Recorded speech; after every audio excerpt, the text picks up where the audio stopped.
اس کا خط آ گیا، اس نے خط لکھا بدان کو کہ میں نے، میرا والد جو ہے وہ بہت ہی لوگوں کو قتل کرتا تھا، بڑا مغرور تھا، میں نے اس کو قتل کر کے قبضہ کر لیا ہے، اب تم میری اطاعت قبول کر لو، اور وہ جو تم میرے ابو نے محمد صلی اللہ علیہ وسلم کے بارے میں جو لکھا تھا اس کو ملتوی کر دو، ابھی فی الحال اس کو چھوڑ دو۔ بازان نے جب یہ خط پڑھا تو ایک دم جو ہے پورے یمن کے اندر، سنا میں رہتا ہے، سنا یمن کا جو دارالحکومت سنا ہے اس میں رہتا تھا، اور اس ایک دم باہر نکلا، اور جب یہ خط پڑا تو اس کو نبی صلی اللہ علیہ وسلم کی باتیں یاد آ گئی، تو ایک دم جو ہے پورے یمن کے اندر نعرہ تکبیر کی آواز بند گئی، نعرہ اللہ اکبر، لا الہ الا اللہ محمد رسول اللہ، سب کے سب جو ایرانی تھے نا وہاں پہ سب نے اسلام قبول کر لیا۔ بازان نے بھی اسلام، نبی صلی اللہ علیہ وسلم نے کہا تھا نا کہ تم کر لو، تو وہ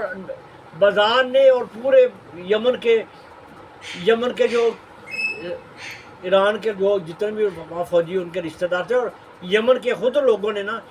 عربی تھے، سب نے اکثر لوگوں نے اسلام قبول کر لیا، اور حضور اقدس صلی اللہ علیہ وسلم کو پھر اطلاع دی کہ ہم نے اسلام، نبی صلی اللہ علیہ وسلم نے بازان کو ہی امیر وہاں کے گورنر بنایا، بازان ہی، اور دو جو حضور اقدس صلی اللہ علیہ وسلم نے ان کی تربیت کے لیے، اسلام کو پہنچانے کے لیے جو بندے بھیجے، ان میں دو بڑے عظیم الشان صحابہ نبی صلی اللہ علیہ وسلم بھیجے ان کی تربیت کے لیے۔ ایک حضرت علی رضی اللہ تعالیٰ عنہ کو بھیجا، حضرت علی رضی اللہ عنہ، تاکہ ان کو ہمیں دیکھا نا مسلمان تو ہو گئے ہیں، لیکن ابھی تو اسلام بھی ان کو سکھانا ہے نا، ابھی تو کوئی بندہ نہیں وہاں پہ جو جا کے تبلیغ کے لیے بھی نہیں گئے، تو اللہ نے یمن کو بغیر لڑائی کے، بغیر کسی وجہ سے اللہ نے فتح دے دی، اور پھر وہاں ایک حضرت علی رضی اللہ تعالیٰ عنہ کو بھیجا، اور دوسرا معاذ بن جبل رضی اللہ تعالیٰ عنہ کو نبی صلی اللہ علیہ وسلم بھیجا کہ وہاں پہ جا کے لوگوں کو اسلام سکھانا ہے، اور وہاں پہ فیصلے کرنے ہیں وہاں پہ تو یہ اس طرح وہاں پہ ایک دم جو ہے اسلام کا کس طرح بول بالا ہو گیا۔ اور پھر بازان جو تھا وہ پہلا، اب ہمارا ٹاپک جو ہوگا یہ ہے کہ فارس کا، ایرانیوں کا سب سے پہلے جس نے اسلام قبول کیا اور جو سب سے پہلے صحابی ہیں وہ بازان بن ساسان رضی اللہ تعالیٰ عنہ، یہ پہلے ایران میں مسلمان اسلام قبول کرنے، اس کے بعد باقی علاقوں اسلام قبول کر لیا، اور یمن جو ہے وہ پھر اسلام کا ایک قلعہ بن گیا، اور وہاں پہ کچھ لوگوں نے بعد میں پریشانیاں بھی پیدا ہوئی، ایک جھوٹا نبی اسود انسی وہاں ہوا، لیکن انہوں نے بازان نے پھر اس کو قتل کرا دیا۔ تو یہ جو ہے میرے ساتھیوں کہ یہ واقعہ، اور وہاں پہ ایران کے اندر آخری بات ذہن میں رکھنا ہے ایران کہ ایران کا وہ شیرویہ جو میں نے بتایا 6 مہینے، کسی نے لکھا 8 مہینے کے اندر اندر وہ بھی طاعون سے مر گیا۔ پھر اس کے بعد انہوں نے وہ بندہ، ایک میں نے بتایا تھا، ایک ان کا بھائی دوڑا ہوا تھا، اس کو تلاش کیا انہوں نے، اس کو تلاش کر کے پھر اس کا ایک بچہ تھا، کچھ چھوٹا بچہ، اس کو پکڑ کے لائے، پھر اس کو انہوں نے ایران کا بادشاہ بنایا، اس کا نام تھا یزدگرد، جس نے بعد میں پھر اسلام کے یہ مسلمانوں کے ساتھ پھر ایک جنگیں ہوئی، اور مسلمانوں نے پورے ایران کو ایک دم فتح کر لیا۔ اور ایک جنگ قادسیہ جو ایک بہت مشہور جنگ ہے، سعد بن ابی وقاص رضی اللہ تعالیٰ عنہ اس کے سپہ سالار تھے، اور یہ فتح بہت بڑی فتح تھی، ایران کا پورا علاقہ فتح ہو گیا۔ اور وہاں جو اس کے اندر سے نبی صلی اللہ علیہ وسلم نے فرمایا تھا نا ایک صحابی کو کہ میں دیکھ رہا ہوں کہ تمہارے سر پہ کسرا کا تاج ہے، تو وہ تاج جو ہے، وہ تاج اور اس کے ہاتھوں کے کنگن ہے نا، سر پہ تاج اور ہاتھوں میں کنگن دونوں، وہ بھی ہاتھ آگے، اور بہت بڑا سامان، بہت سا سامان جو ہے ہاتھ آیا، ہیرے جواہرات جو ہے یہ بہت کثرت میں سے جمع کیے تھے، سونا بڑا وہاں سے نکلا، اور یہ پھر اسلام کی طاقت کا یہ سبب بنا۔ تو میرے جی ساتھیوں، اس واقعہ کے اندر ایک بہت بڑا سبق جو ہے وہ یہی ہے باقی جو بادشاہوں نے عزت سے حضور اقدس صلی اللہ علیہ وسلم کے خط کی عزت کی. مصر میں بھی گیا تھا. مصر کے بادشاہ نے حضور اقدس صلی اللہ علیہ وسلم کے لیے 2 کنیزیں جو ہیں وہ وہاں پہ اچھی جو نیک کنیزیں بھیجی اور ایک خچر فیض خچر بھیجا. یعنی اس طرح مختلف لوگوں نے عزت کی. لیکن ایک نے اسی نے چونکہ خط پڑھا تھا, اسی کا اشر جو ہے بہت جلد ہو گیا اور یہ دنیا سے اتنا رسوا ہو گیا اور اس کی پوری نسل ہی ختم ہوگی نا. یزدگرد جو ایک بچہ تھا وہ چھوٹا تھا بھی, تو پھر اس کی ایک بیٹی, اس کو کہا کہ تم بیٹی جو ہے وہ بادشاہ ملکہ بن گئی, اور اس کو کہا جب بھی یہ جوان ہو یزدگرد تو اس کے حکومت دے دینا. لیکن اس کے دوران پتہ نہیں کتنے 10 کہا جاتا ہے 10 بادشاہ بدلے اور اس کا پھر اشر ہو گیا, پھر ختم ہو گئی. صفحہ ہستی سے یہ سپر پاور جو ہے مٹ گئی, اسلام کے اندر آ گئی. اس کے بعد اسلام کا بول بالا یہاں ہوا اور اسلام پھیلا. تو میرے جی ساتھیوں, یہ آج کا بہت بڑا یہی ہے کہ اللہ تعالیٰ جس کو چاہتا ہے اتنی بڑی سلطنت کا, اس کا اپنا بیٹا, اپنی بیوی اور بیٹا مل کے اس کو قتل کر سکتے ہیں نا. اور ایک بادشاہ ایک جو ہے وہ اس کو اللہ ہدایت دیتا ہے اور کتنی جلدی جو ہے وہ اسلام کو قبول کر کے ایک پورا ملک جو ہے اسلام کے انڈر آ جاتا ہے. تو یہ اللہ کی رحمت ہے. اس لیے آج بھی ہمیں یہ سبق ہے, گھبرانا نہیں حالات سے. یہ ساری جو دنیا کا سارا نظام ہے اللہ کے ہاتھ میں, اللہ ہی سب چلا. اگر پریشانی دیکھ رہے ہیں آج پاکستان کے اندر ہوا ہے تو یہ بھی نہیں رہنے والی. اللہ کوئی نہ کوئی اچھا راستہ اسی میں نکالے گا. اللہ تعالیٰ سے دعا ہے کہ اللہ تعالیٰ ہمیں بھی اس میں بہترین مسلمان بننے کی توفیق فرمائے. آخر دعوانا الحمدللہ.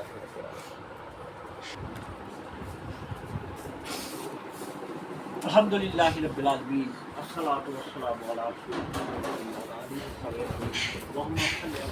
رسول اللہ محمد کما صلیت علی ابراہیم وعلی آل ابراہیم انک حمید مجید. اللهم بارک علی محمد وعلی آل محمد وبارک علی ابراہیم وعلی آل ابراہیم انک حمید مجید.